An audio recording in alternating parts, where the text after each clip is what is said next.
La lluvia golpeaba contra las ventanas del departamento de Monterrey como si quisiera romper el cristal. Sofía Mendoza estaba sentada en la oscuridad de la sala, con un café frío entre las manos, mirando por la ventana hacia la ciudad que se extendía bajo un cielo gris y amenazante. Era una mujer de 42 años, con el cabello castaño oscuro, recogido en un moño descuidado, y unos ojos que habían visto demasiado en muy poco tiempo. Su rostro mostraba las cicatrices invisibles de una vida que la mayoría de la gente nunca podría entender. Había pasado exactamente 3 semanas desde que su esposo, Ricardo Morales, desapareció sin dejar rastro. 3 semanas desde que la vida que ella conocía se desmoralizó como un castillo de arena. Ricardo no era un hombre ordinario. Durante los últimos 15 años había estado involucrado en negocios que Sofía nunca cuestionó directamente, aunque siempre supo la verdad en lo profundo de su corazón. Era uno de los principales distribuidores de la región, alguien que movía millones de pesos con la misma facilidad con que otros respiraban. Pero aquella noche, cuando la Policía Federal llegó a la puerta de su casa, todo cambió. Si estás viendo esto desde algún lugar de México o del mundo, te invito a que te suscribas al canal y dejes un comentario diciéndome desde dónde estás viendo esta historia.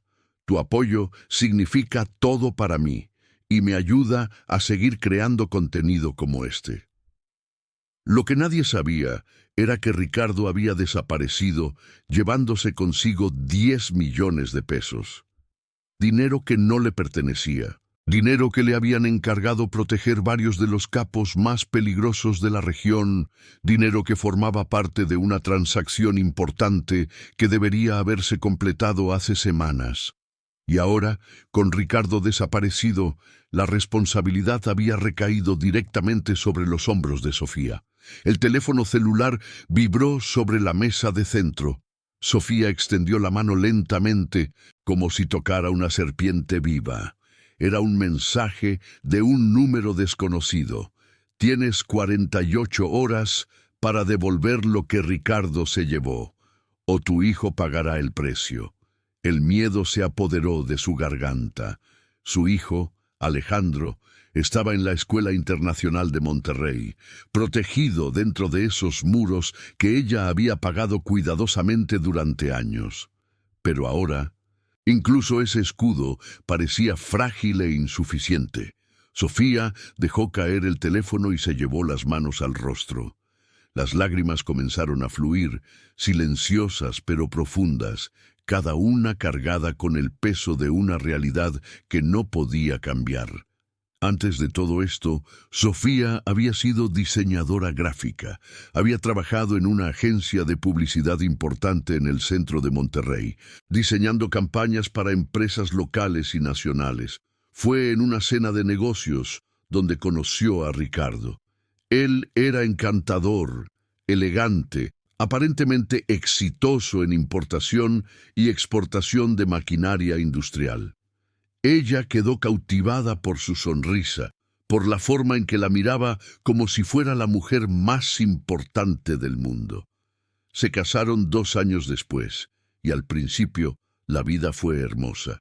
Pero la verdad tiene una manera de filtrarse a través de las grietas, lentamente, como agua en una pared dañada. Pequeños detalles comenzaron a no encajar. Visitas nocturnas de hombres serios y silenciosos, llamadas que Ricardo atendía en privado, saliendo de la habitación con el ceño fruncido, los viajes constantes a ciudades que él nunca mencionaba. Y luego, un día, un amigo de la infancia de Sofía, que trabajaba en la policía estatal, le advirtió que el nombre de Ricardo estaba relacionado con investigaciones. Ella lo confrontó, y él, después de un largo silencio, simplemente le dijo: «Es mejor que no sepas nada. Es más seguro así». Sofía aceptó ese acuerdo no expresado. Aceptó el dinero, la casa grande en una de las mejores zonas de Monterrey.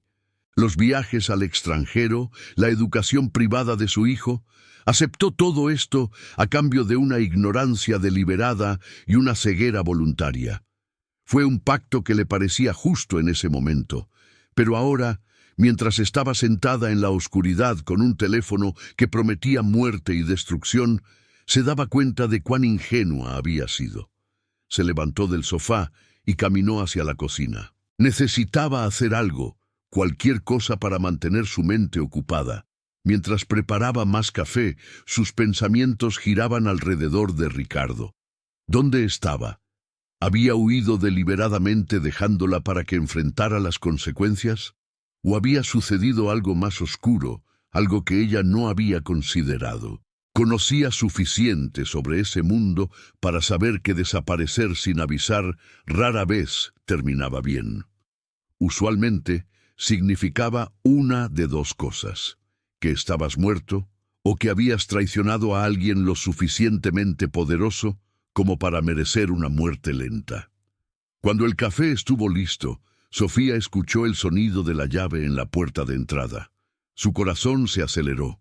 No esperaba a nadie. Alejandro no llegaba del colegio hasta las 4 de la tarde, y eran apenas las 2:30. Rápidamente se acercó a la ventana de la cocina que daba hacia la calle.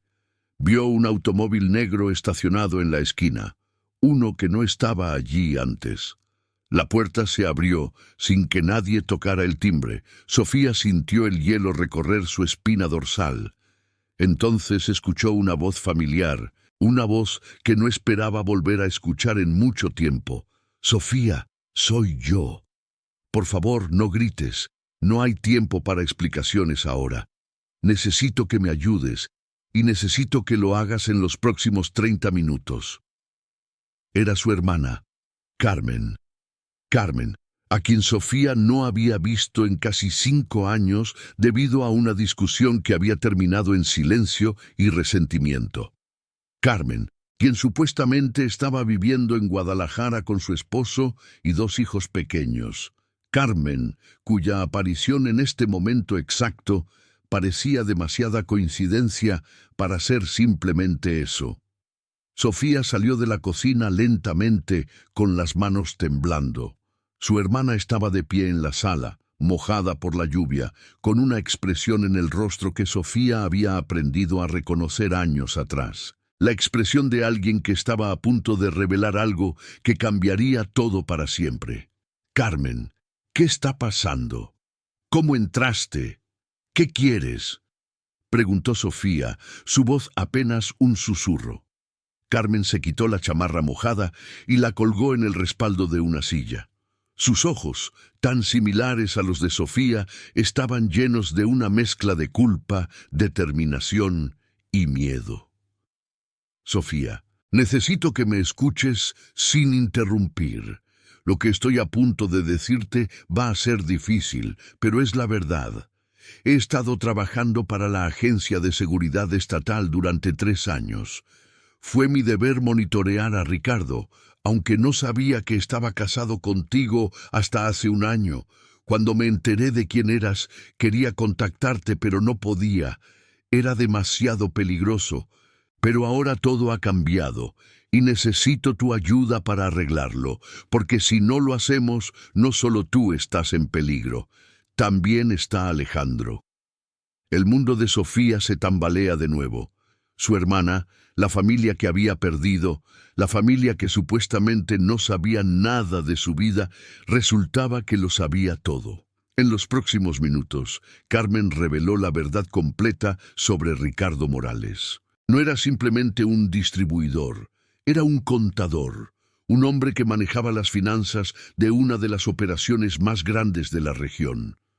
Durante años había estado guardando dinero de forma cuidadosa, registrando cada transacción, esperando el momento exacto para desaparecer, pero lo que Ricardo no sabía era que alguien más lo estaba vigilando, alguien que había planeado su desaparición con precisión militar.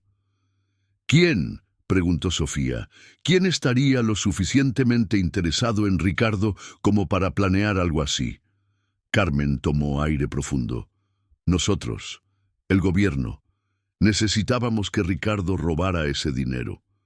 Sofía sintió que el suelo desaparecía bajo sus pies. ¿Qué? Eso significa que Ricardo que está con ustedes, que está en custodia. No exactamente, respondió Carmen, y nuevamente Sofía vio ese destello de culpa en los ojos de su hermana. Ricardo está en un lugar seguro, eso es verdad. Pero hay algo más que debes saber. Ese dinero que desapareció, esos 10 millones de pesos, nunca fueron realmente para ellos. ¿Qué quieres decir? Quiero decir que nosotros lo colocamos allí. Fue dinero que el gobierno incautó meses atrás de otras operaciones. Lo que Ricardo hizo fue trasladarlo, según nuestras instrucciones. Y ahora necesitamos que tú nos ayudes a encontrarlo, porque hay algunos documentos cifrados que Ricardo escondió. Documentos que contienen nombres, fechas y ubicaciones de operaciones que podrían desmantelar toda la red criminal del norte del país. Sofía se hundió en el sofá tratando de procesar toda esta información. Su matrimonio, su vida, todo había sido parte de algo más grande. Pero entonces, una pregunta crucial se formó en su mente. Si Ricardo supuestamente está en custodia del gobierno, ¿quién me envió ese mensaje amenazando con lastimar a Alejandro? Carmen empalideció. ¿Qué mensaje? Sofía le mostró el celular. El mensaje seguía allí, amenazante y frío. Carmen leyó las palabras 1, 2, 3 veces, su expresión tornándose cada vez más sombría. «Esto es malo, Sofía. Esto es muy malo», dijo Carmen sacando su propio celular. «Porque significa que hay alguien más involucrado, alguien que sabe lo que Ricardo hizo, alguien que queremos encontrar más que cualquier otra cosa». «¿Quién?», preguntó Sofía, aunque una parte de ella ya temía saber la respuesta. «El superior directo de Ricardo, el hombre que lo reclutó en primer lugar, un capo local conocido como el Tigre. Y si él está detrás de esto, entonces Ricardo no solo fue un contador, era un informante, y el Tigre ya se ha enterado». Las siguientes horas fueron un torbellino de revelaciones y planes improvisados. Carmen explicó que Sofía necesitaba actuar como si nada hubiera cambiado, como si seguía siendo la esposa inocente y asustada de un hombre desaparecido. Pero esta vez, ella estaría en contacto constante con Carmen y su equipo. Necesitaban que Sofía utilizara el conocimiento que Ricardo podría haberle confiado, cualquier pequeño detalle sobre sus hábitos, sus lugares favoritos, sus amigos, cualquier cosa que pudiera llevarlos a los documentos escondidos.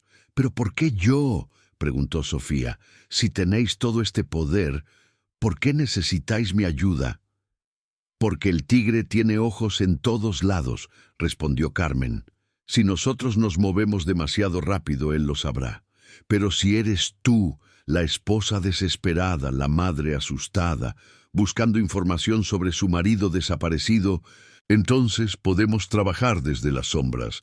Es la única manera de mantener a Alejandro seguro».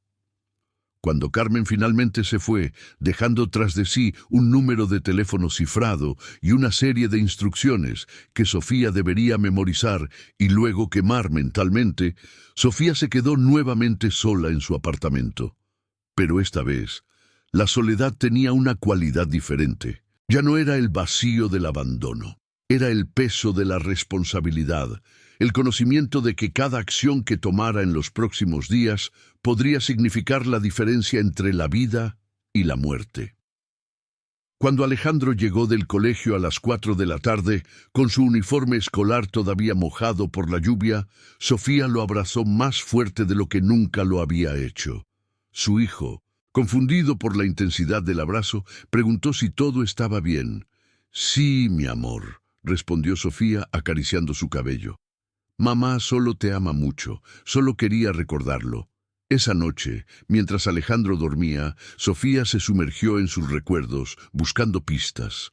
Pensó en todos los pequeños detalles que había ignorado deliberadamente durante los años. Los libros que Ricardo guardaba en una caja cerrada con llave en el garaje, los números que escribía en papeles que luego quemaba en la chimenea. La casa de campo en las afueras de la ciudad, a la que iban solo ocasionalmente, donde Ricardo pasaba horas mirando hacia el bosque sin decir nada. Fue entonces cuando Sofía recordó algo que Ricardo había mencionado una sola vez, hace años, cuando estaba fuera de sí, bebido, y había bajado la guardia. «Si algo me pasa», había dicho, agarrando el brazo de Sofía con una intensidad que la asustó, «necesitas saber que lo más importante está bajo el lugar donde nació el amor entre nosotros». Sofía había olvidado esas palabras durante años, las había enterrado bajo capas de negación. Pero ahora, mientras estaba sentada en la oscuridad de la medianoche, las palabras resurgieron en su mente con una claridad inquietante. El lugar donde nació el amor entre nosotros. Sofía sabía exactamente dónde era eso. Era el Hotel Barolo, un pequeño establecimiento de lujo en el centro histórico de Monterrey, donde Ricardo la había pedido en matrimonio hace más de una década. Esa noche, bajo las luces de la ciudad, él se había arrodillado en la azotea del hotel y le había colocado un anillo de diamantes en el dedo, mientras ella lloraba de felicidad, completamente ajena a lo que el futuro le traería. El Hotel Barolo. Debería ir allá. Debería buscar esos documentos, pero cuando Sofía estaba a punto de tomar una decisión, otra realización la golpeó como un puñetazo. Si ella podía recordar ese lugar, entonces el tigre también podría. Ricardo no era tonto. Sabía cómo operaban esos hombres, conocía sus métodos, sus patrones de pensamiento. Si Ricardo era lo suficientemente inteligente como para robar 10 millones de pesos a los narcos más poderosos de la región, entonces sería lo suficientemente inteligente como para que ese lugar fuera una trampa, un señuelo para cualquiera que lo persiguiera. Sofía decidió que necesitaba más información. Sacó su teléfono y marcó el número que Carmen le había dado. Su hermana respondió en el segundo timbre. «¿Qué sucede?», preguntó Carmen, su voz tensa. «Creo que sé dónde podría estar», dijo Sofía. «El Hotel Barolo. Ese fue el lugar donde Ricardo me propuso matrimonio. Pero también creo que es una trampa». Hubo un silencio largo al otro lado de la línea. Luego Carmen respondió. «¿A qué hora llegó a casa Alejandro hoy?» «A las 4 de la tarde». «¿Por qué?» «Porque necesito que lo recojas del colegio una hora antes mañana. Nosotros arreglaremos todo». «Pero Sofía, tienes que ser muy cuidadosa. Si el tigre descubre lo que estamos haciendo, todo se viene abajo». «Lo entiendo», respondió Sofía, aunque en realidad no entendía nada. Su vida se había transformado en algo que parecía salido de una película de acción. Pero la lluvia que golpeaba contra la ventana, el frescor de la noche y el miedo en su pecho eran terriblemente reales. Al día siguiente, después de recoger a Alejandro, una hora antes del colegio, Sofía se dirigió hacia la casa de su madre, en un barrio más tranquilo y menos observable de Monterrey. Su madre, Angélica, una mujer de 70 años que aún mantenía la fortaleza de sus mejores días, los recibió con la preocupación grabada en su rostro. «¿Qué está pasando, Sofía?», preguntó, mientras Alejandro corría hacia la sala para ver televisión. «Carmen me llamó hace una hora y me pidió que no hiciera preguntas, pero algo está mal. Puedo verlo en tus ojos». Sofía se sentó en la cocina con su madre y le contó parcialmente la verdad. No todo, pero lo suficiente. Su madre la escuchó sin interrumpir, sus manos cruzadas sobre la mesa, sus ojos reflejando una sabiduría que solo viene del sufrimiento. Desde el principio sabía que Ricardo no era lo que aparentaba ser, dijo Angélica finalmente. Pero también sé que tu hermana no te hubiera puesto en esto si no fuera absolutamente necesario.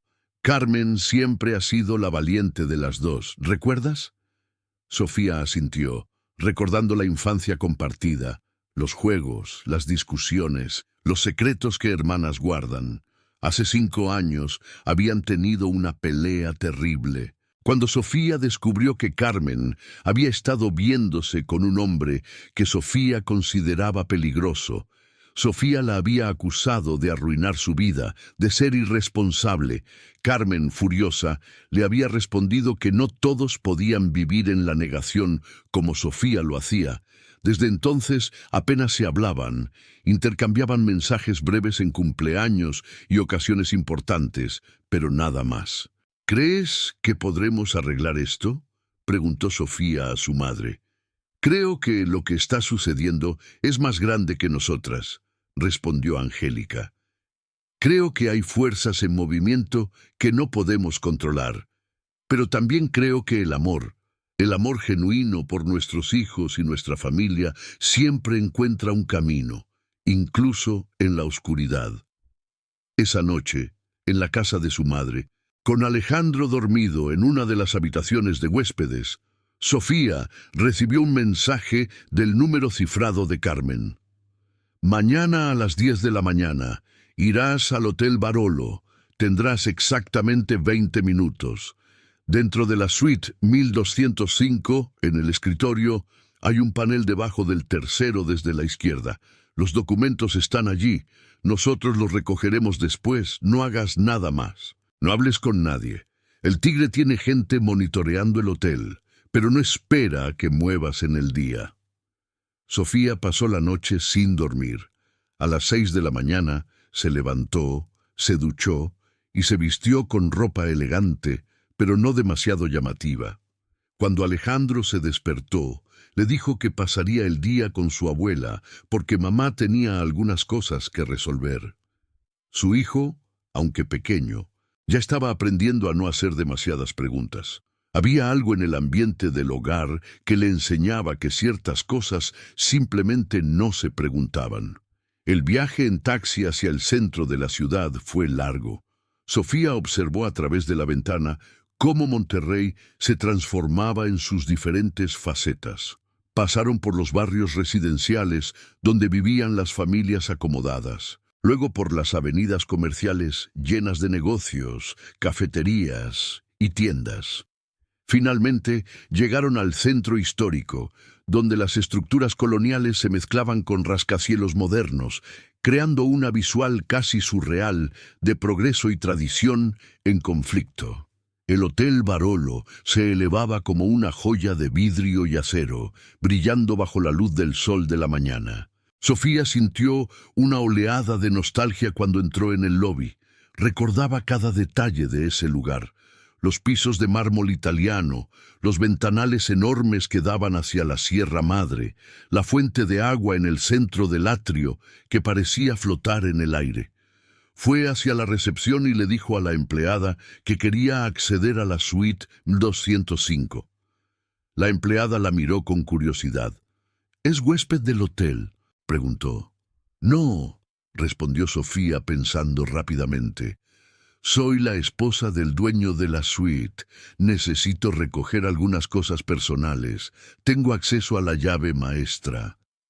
Era una mentira, pero la dijo con tal confianza que la empleada simplemente asintió. Sofía estaba a punto de subir cuando escuchó una voz familiar detrás de ella. ¡Qué sorpresa, Sofía! No te esperaba aquí. Sofía sintió que todo su cuerpo se helaba. Se giró lentamente, y allí, de pie en el lobby del Hotel Barolo, estaba Javier Mendoza, el primo de Ricardo, un hombre que supuestamente estaba fuera del país durante los últimos meses. Javier era un hombre de 35 años, con un cuerpo atlético que sugeriría que pasaba tiempo en un gimnasio, aunque Sofía sospechaba que su fuerza venía de trabajos más nefastos. Tenía una cicatriz que le cruzaba la mejilla derecha, una reminiscencia de algún conflicto del pasado, y sus ojos eran del color del ámbar, fríos y calculadores. «¿Javier?», respondió Sofía, tratando de mantener la compostura. «Creí que estabas en Cancún. Cambié de planes», dijo, acercándose a ella. «Decidí que era hora de volver a casa, y parece que llegué justo a tiempo. ¿Qué estás haciendo aquí, prima?». Sofía odiaba que la llamara prima. No eran familia directa, simplemente cuñados por matrimonio. Pero Javier había insistido siempre en el término familiar, algo que a menudo sonaba amenazante en su boca. Simplemente tenía que recoger algo de la suite, respondió Sofía, intentando sonar casual. Algunas joyas que dejé aquí hace mucho tiempo. ¡Qué conveniente!, dijo Javier, con una sonrisa que no alcanzaba sus ojos. Porque yo también vengo a recoger algunas cosas. Cosas que Ricardo dejó bajo mi cuidado. Cosas que ahora necesito recuperar. Sofía sintió el pánico comenzar a trepar por su garganta. Su plan se estaba desmoronando, y ella no sabía cómo arreglarlo. «Creo que deberíamos subir juntos», continuó Javier, tomando del brazo a Sofía con suavidad, pero con una firmeza que indicaba que no había elección. «Tengo la llave de la suite, y me gustaría ver exactamente qué estabas buscando». Mientras subían en el ascensor, Sofía, su mente corría a toda velocidad. Javier sabía, de alguna manera, había descubierto que ella vendría aquí. ¿Pero cómo? ¿Quién lo había puesto sobre aviso? ¿Era Javier parte del Círculo del Tigre o estaba operando por su cuenta? Las puertas del ascensor se abrieron en el piso 12. Sofía y Javier caminaron por el pasillo en silencio. El sonido de sus pasos sobre la alfombra gris eco de la tensión que se acumulaba entre ellos. Cuando llegaron a la suite 1205, Javier insertó una llave dorada en la cerradura y la puerta se abrió. La suite era aún más espectacular de lo que Sofía recordaba. Ventanales enormes daban una vista panorámica de toda la ciudad, y el mobiliario era una mezcla de lujo moderno y comodidad clásica. Pero para Sofía, lo único importante fue el escritorio en la esquina de la sala. «Adelante», dijo Javier, señalando hacia el escritorio. «Muéstrame qué estabas buscando». «No sé qué quieres decir», respondió Sofía, pero su voz temblaba. «Claro que lo sabes», dijo Javier, cerrando la puerta tras de sí. «Ricardo te dijo algo, ¿verdad? Algo sobre dónde escondió lo que es realmente importante». Sofía no respondió. Su mente estaba gritándole que corriera, que llamara a Carmen, que hiciera algo, pero estaba atrapada, completamente sola con un hombre que ahora parecía estar en el mismo lado del conflicto que el tigre. «Habla», demandó Javier, y por primera vez su voz perdió la suavidad engañosa. Fue en ese momento cuando Sofía escuchó golpes fuertes en la puerta. Javier se giró bruscamente, su mano yendo automáticamente hacia el interior de su chaqueta. La puerta se abrió de golpe, y allí estaba Carmen, con dos hombres vestidos de negro detrás de ella. «Paso atrás, Javier», ordenó Carmen, con una pistola levantada. «Sofía, ven aquí». Javier levantó las manos, una sonrisa extraña formándose en sus labios. Así que era verdad lo que me dijeron. Carmen Mendoza, trabajando para el gobierno. Y aquí yo pensé que esta familia no podría ser más interesante. «Calla», respondió Carmen. «Sofía, el panel ahora». Sofía corrió hacia el escritorio, sus dedos encontrando desesperadamente el panel que Carmen había mencionado. Lo empujó hacia arriba, y allí, en un compartimento secreto, había una carpeta de cuero desgastada. Adentro había documentos, fotografías, nombres, números de cuentas bancarias. Era la evidencia de todo. Cuando Sofía sacó la carpeta, Carmen le hizo un gesto para que saliera de la suite, pero antes de que pudiera hacerlo, Javier se movió. Fue increíblemente rápido, su mano saliendo de su chaqueta con una pistola en la mano. Los disparos llenaron la suite.